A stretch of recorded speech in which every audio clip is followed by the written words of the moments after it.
Hey everybody, Tony D and little Joan here with the couch. I've mentioned the couch so many times, I thought I'd finally show it to you. Sometimes during the course of today, oh, by the way, I'm playing hooky from work. I didn't call in sick. I actually took 2 days off, but I haven't told anybody so I could actually get some things done. See, nobody's calling me because they all think I'm at work, and I'm going to finally finish my taxes and do some things around the house and just do some things I need to get done. So there's no chance of any interruption. No one knows I'm here. That's a happy birthday to me because it's my birthday tomorrow. So, the appropriate celebration is sushi and video games. But took my birthday off, of course. But, that's a Tuesday. It makes no sense to come in on Monday, so I took Monday off too. Anyhow, as I was sitting here, kind of going over my head what a good video would be, I thought about my friend who recently called me, and he's a fellow creative. He's an actor, and he's starting a business, and he had to write a business letter. And he calls me because I'm a writer, and I know how to write a business letter, but like him, I'm a creative, so I hate doing it. So we're on the phone, and he sends me his version of the letter, and it makes no sense. Like, it makes zero sense. He hasn't even really written me a letter. It's a proposal and no explanation whatsoever. So I had to go, sort of step by step. Not that he's stupid. He just doesn't do these things. And I'm just like, well, they're corporate guys and they're very boring. And they want to know what your business is about, step by step, all the things you're going to do. They want to know your background, what you're about. And, and his wife is in the corporate world. I said, have your wife check it. She writes these emails and letters all the time. She'll know. And I could tell he wanted me to write the letter, but we're both sort of on the phone not wanting to do this. And it just occurred to me that that's creative people are like that, right? We hate that stuff. Even though I could write a perfectly fine professional letter, I hate doing it. It would take me, if you asked me to write a one-page short story, I'd knock it out in like 10 minutes. I mean, I'd just come up with something, I'd get into it. Maybe if I was really, really polishing it, I'd take a few hours on it. But I could come up with an idea, no problem, knock it out and hand it to you. And they're like, see, hey, you want another one? But if you ask me, could you write me a professional letter, like a letter to a business, I'd be like, okay. And I'd sit down and I'd like write the address, and then I'd be like, oh, this is so boring. And then I'd surf the internet and I'd go find the dog and take her out and do something else and make a sandwich and procrastinate. It would take me a ridiculously long time to write that letter. And it does. When I have to do that stuff, and I occasionally do, it takes me forever. It takes me forever to write the damn letter because I don't want to do it, because that's not the way my brain works. It's torture for me to write boring professional letters. Now, people do it all the time at work. They're in an office and they have to write an email, and they have to be professional about it, and it's about a particular project. And so that's what they do all day.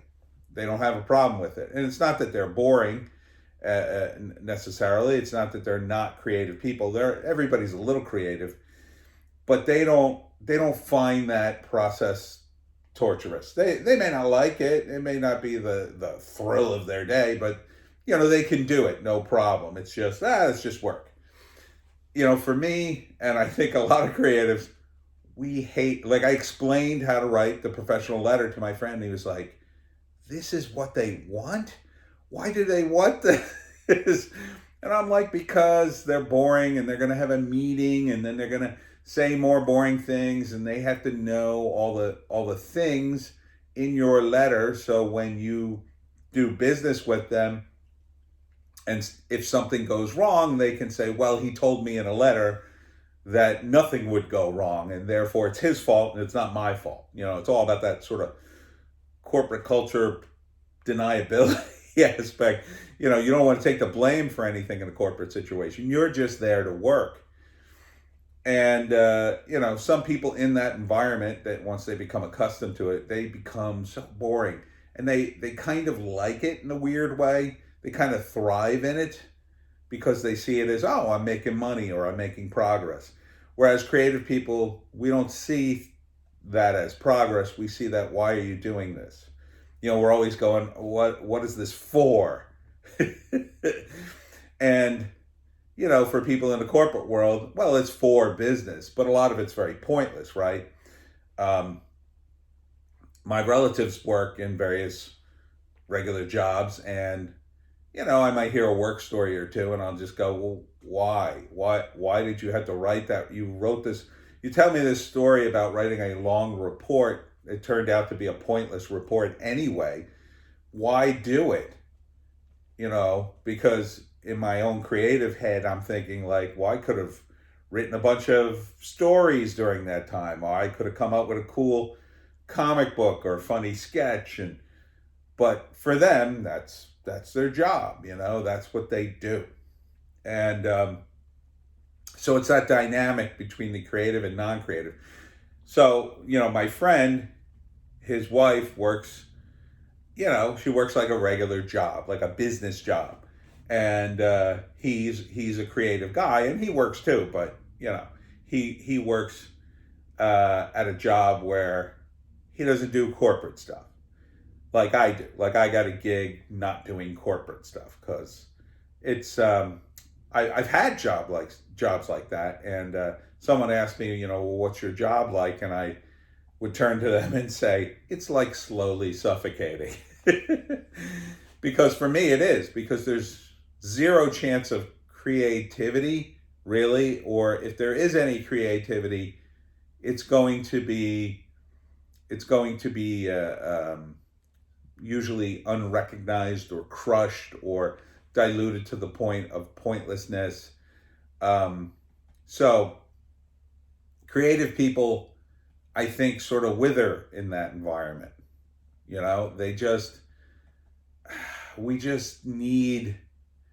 we need to be, I guess we need to be acknowledged in some weird way for our creative output. And when we're not, it just very, very much frustrates us. And a lot of times, you know, creative people were thinking outside the box. So a lot of times our creative solutions, you know, we get called out. Sometimes they're not practical. You know, let's be honest. Sometimes, you know, at my regular gig, I'll come up with a solution and they'll just go, no, we can't do that. That doesn't make any sense. Or that's too much or whatever. But a lot of times, when you make a creative solution that no one's ever done before, the reaction is, no, it's not the way we do it. It's not the way we do it, right? And it's just that instinct that people have, like, well, I don't want to change the way we've done things, because if we do, that could make it worse. And a lot of times maybe it did in the past for, you know, not too creative people who are just, you know, they have other agendas. They're trying not to work as much, or they just don't want to do things. But there's a bit, I think, of hostility in the corporate environment to creativity, because it means change, because it does mean thinking outside the box. And that's not the way you survive in a corporate environment a lot of times. A lot of times you survive by being a nameless cog in a giant machine and just, you know, crawling up the ladder, because no one is going to see. Creativity requires risk, and corporations tend not to reward risk, because if that risk blows up in your face, then it's like, well, Jonathan, you told us to do the report that way, and then we ended up doing it over again. So they don't want that sort of risk. So that's that weird dynamic between creatives versus non-creatives. And I just thought I'd tell you about it. So anyhow, this is the couch, the infamous couch that doggy likes to lay on, and it's got this nice soft blanket, which is why she likes it. And she can see out my front window at all the passers-by, and that's why she barks. When you'll hear her bark in the background. Anyhow, that's the video.